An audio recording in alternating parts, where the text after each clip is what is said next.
Bonjour tout le monde, bon dimanche à vous. Euh, Bienvenue aussi. Ce matin, j'ai à cœur de vous partager. J'ai reçu du Seigneur en fait des paroles. C'est vraiment pour encourager quelqu'un qui traverse une épreuve. Pourquoi le Seigneur m'a conduit là? Parce que autour de moi en fait, j'ai eu des proches qui ont certains ont traversé, s'en sont sortis, et d'autres sont là-dedans, mais gloire soit rendue à Dieu, ils sont dans leur bouche, il y a la louange. Toutefois, ce que je vais partager peut t'aider, toi, qui est en ce moment dans cette épreuve-là. Il faut savoir une chose, hein, la parole de Dieu dit dans 1 Pierre 4, 12, il dit, bien-aimés, ne soyez pas surpris comme d'une chose étrange qui vous arrive, de la fournaise qui est au milieu de vous pour vous éprouver.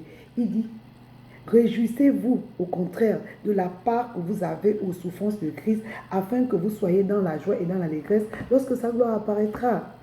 Lorsque sa gloire apparaîtra. Dieu nous a prévenus. Dieu ne nous a pas manifesté comme ça sur la terre et puis débrouillez-vous bien, il est parti. Et puis, non, Dieu nous a prévenus. Dieu nous a prévenus.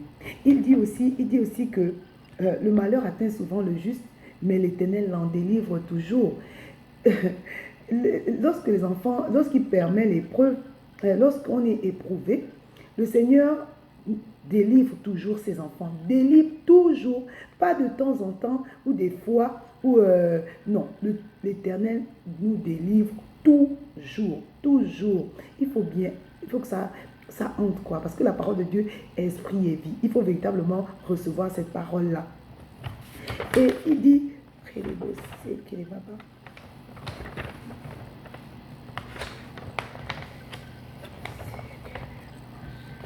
il dit dans Matthieu 24, 9, il dit, on vous livrera au tourment et l'on vous fera mourir et vous serez haïs de toutes les nations à cause de mon nom. Le disciple n'est pas plus grand que le maître.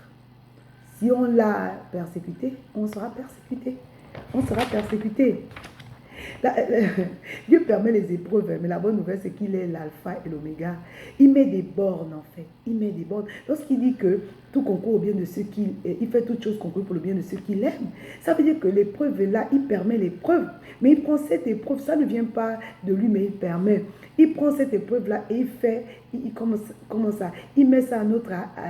comment dire ça? À notre actif, en fait. Il met à notre bénéfice. Et ce que je veux dire, c'est que peu importe l'intensité de l'adversité, Dieu demeure le même. L'Éternel fort et puissant. Puissant dans les combats. Ça, c'est notre Dieu. Ça, c'est notre Dieu. Donc, comment dire, dans notre misère, c'est ça notre consolation. Et on dit que sa parole est certaine. Sa parole est certaine. Il dit que alors que le combat fait rage, comme David, on doit se rappeler des victoires passées. Dans 1 Samuel 17, 37, qu'est-ce que David a dit à Saül? L'Éternel qui m'a délivré de la griffe du lion, de la patte de l'ours, me délivrera aussi de la main de ce Philistin. Oui, Dieu est fidèle. Il ne change pas. En lui, il n'y a ni changement ni ombre de variation. Ce qu'il a dit, il le fera certainement. Dieu est fidèle. Il dit, lorsque nous on demeure infidèles, lui, il demeure fidèle. Dieu ne change pas. Dieu ne change pas. Et il te dit, ne crains rien, car je suis avec toi. Ne promène pas des regards inquiets, car je suis ton Dieu. Je te fortifie, je viens à ton secours, je te soutiens de ma droite triomphante. Amen. Il faut savoir que nos épreuves sont l'occasion pour Dieu de nous former, de nous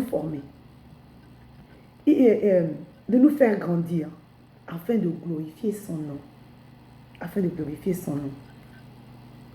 La parole de Dieu dit dans 1 Pierre 5, 9 à 10, il dit, le Dieu de toute grâce qui vous a appelé en Jésus-Christ à sa gloire éternelle, après que vous aurez souffert un peu de temps, vous perfectionnera, vous fortifiera, vous affermira et vous rendra inébranlable. Waouh! Inébranlable!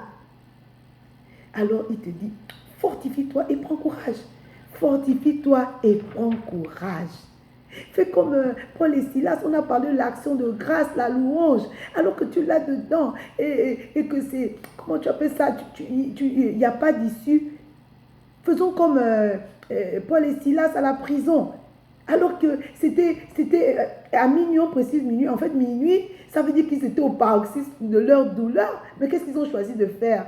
C'est de louer Dieu. Et qu'est-ce qui s'est passé? Les murs de la prison se sont ébranlés. Ébranlés. Alors, vraiment, pour finir, je dirais que la parole de Dieu dit, hein, c'est dans la tranquillité et le repos que sera ton salut. Ici, le salut, ce n'est pas la nouvelle naissance, hein, c'est-à-dire ta sortie de l'épreuve, là, se trouve dans la tranquillité et le repos. Dans le repos sur l'œuvre achevée à la croix. À la croix. Et il dit encore, c'est dans le calme et la confiance que sera ta force. Dieu est fidèle. Dieu est fidèle. Et comme je disais, en lui, il n'y a ni changement, ni ombre de variation. Quel privilège d'appartenir à un tel Dieu. Il est l'unique, le seul vrai Dieu. Le seul vrai Dieu, il est vivant. Il est vivant. Alors vraiment, l'épreuve, hein, c'est comme une saison. L'année est rythmée par des saisons. Il n'y a pas une saison qui fait une année entière. Non. Ça dure un temps et ça va prendre fin. Dieu dit, hein, un jour chez lui, c'est 1000 ans. 1000 ans chez lui, c'est un jour. Dieu n'est pas en retard. C'est nous qui sommes impatients. C'est nous qui sommes pressés. Alors vraiment, prends courage et fortifie-toi.